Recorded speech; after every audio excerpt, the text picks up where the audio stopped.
بچے فرنیچر پہ چھری یا پینسل کی نوک سے خراشیں ڈال دیتے ہیں۔ السی کا تیل ملنے سے خراش چھپ جاتی ہے۔ گہری خراش میں موم بھر کر وارنش کر لیں۔ باورچی خانہ میں لکڑی کی دراز پانی میں تھوڑا سا سفید سرکہ اور زیتون کا تیل ملا کر صاف کریں۔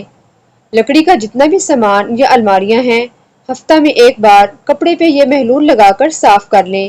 الماریاں اور دروازے چمکتی رہیں گی۔ گھر میں آپ پرانے فرنیچر کو خود پالش کرنا چاہتی ہیں تو آپ ایک حصہ السی کا تیل، ایک حصہ تارپین کا تیل، ایک حصہ اسپرٹ اور تھوڑا سا سرکہ ملا لیں۔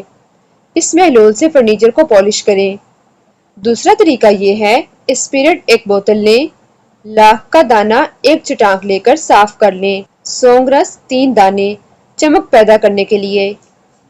ان تینوں چیزوں کو ملا لیں اور فرنیچر صاف کر کے اس محلول سے پالش کریں۔ فرنیچر صاف ستھرا چمکدار ہو جائے گا۔ دروازے پر میل کچیل لگ جائے یا فرنیچر پر کالے دھبے پڑ جائیں تو سرف اور نمک ملے پانی میں کپڑے کو گیلا کر کے صاف کریں۔